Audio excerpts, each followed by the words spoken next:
Hey, it's your girl Carmel Jean-Francois, owner and founder of CFit Coaching. Welcome back to my channel and welcome back to another installment of the Sugar Savvy Solution, acclimating the foodie in you to a life beyond sugar.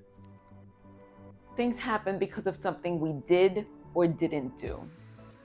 It's report card season. So your kid comes home with their report card and they get A's and B's. Fantastic. You know that they did their work during the course of the year. They took their tests, they studied, they did their homework, participated in class.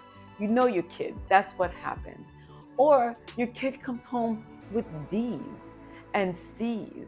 And again, you know what happened.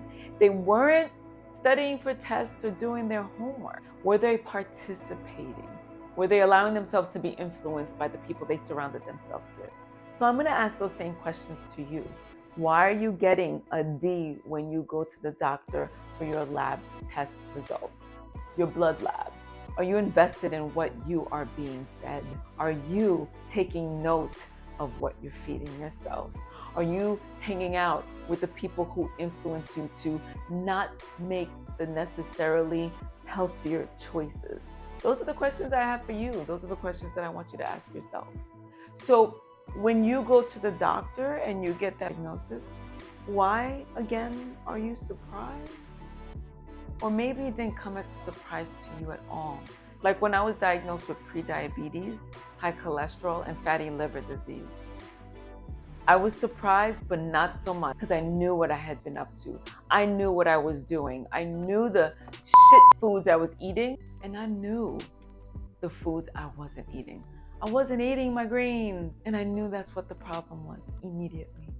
I was at a point in my life that I didn't know the benefits to having plants on my plate.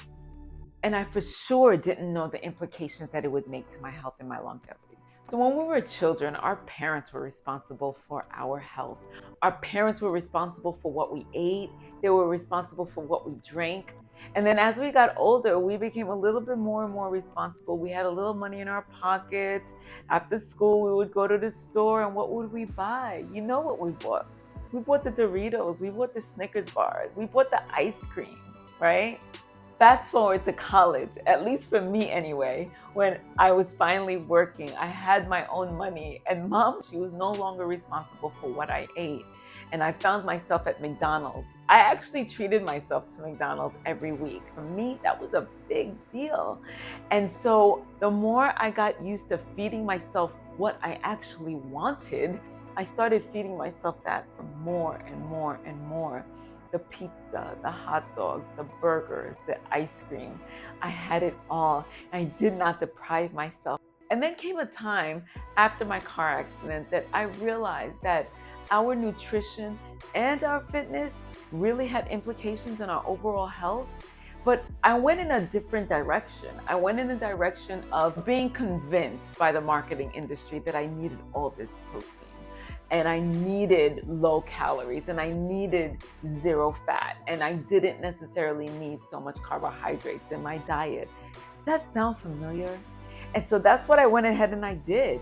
Everything I consumed had to be high protein, low calories. And then it was smooth sailing. And so I thought, until I got my diagnosis. Many of you often hear me say, put more plants on your plate, and there's a reason why. I'm not here to knock what you're already doing. I'm here really low-key to add some more plants on your plate, and hopefully that just drowns out all the other things on your plate. But it's for good reason. When the alternative is McDonald's, Burger King, KFC, Popeyes, Pizza Hut, the plants are our medicine. It's time we take responsibility for what we're eating. We're not teenagers anymore. We're not in our 20s. Heck, we're not in our 30s. We're at that age where I'm hoping you're not eating what you were eating back then.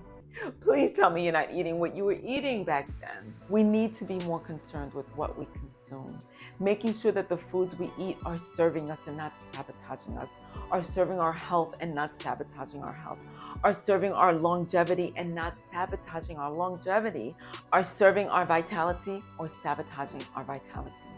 I'll speak for myself when I say by the time that I realized what was happening, I really didn't know what healthy food was. I mean, innately I knew, right? I was being told by all the advertisements in the food marketing industries that that protein bar I was consuming was healthy for me, that I absolutely needed it, that the pizza that was now being advertised on television because they added extra cheese was good for me because cheese has vitamin D and calcium. Those are the lies that I was being told that led me to believe that what I was doing wasn't so bad. But again, innately I knew. So let me ask you, do we even know what healthy is? Innately we do. So this is my call to action. Every time that you're about to eat, I need you to look down on your plate and be honest with yourself. Is this food that I'm about to consume serving me or hurting me? Is it serving me or sabotaging my goal and my desire to be healthier? Now I'm going to repeat myself. I need you to be honest with yourself. And once we understand that most of what we're eating is actually sabotaging our health, our longevity, our vitality, what will it take for us to make that change? Will we still be influenced by the crowd who says, no, eat this because that kale does not taste as good? Will we have enough desire within ourselves to actually make the decision to change and stick to it? Do we have the support to stick to it once we've made that decision to change?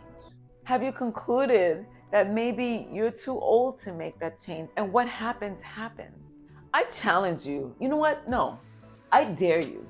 I dare you to have the audacity to make that decision for yourself to do better because you know you can. You've been thinking about it. You've been wanting it. You want to be better. You want to be healthy. You want to wake up and feel good.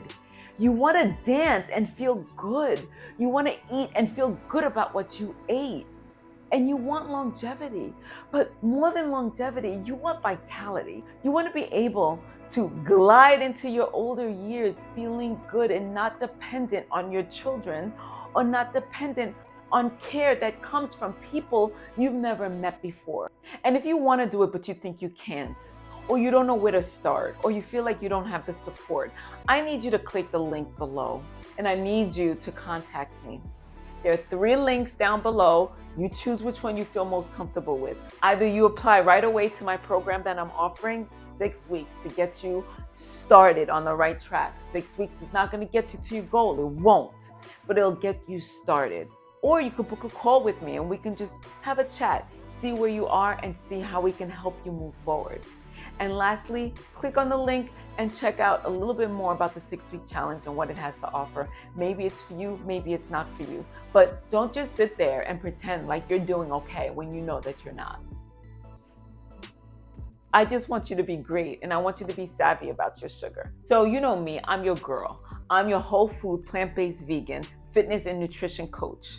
I'm here to tell you to put more plants on your plate to acclimate the foodie in you to a life beyond sugar and food addiction. Ciao, ciao. See you next time. Our vitality. Are serving our vitality and not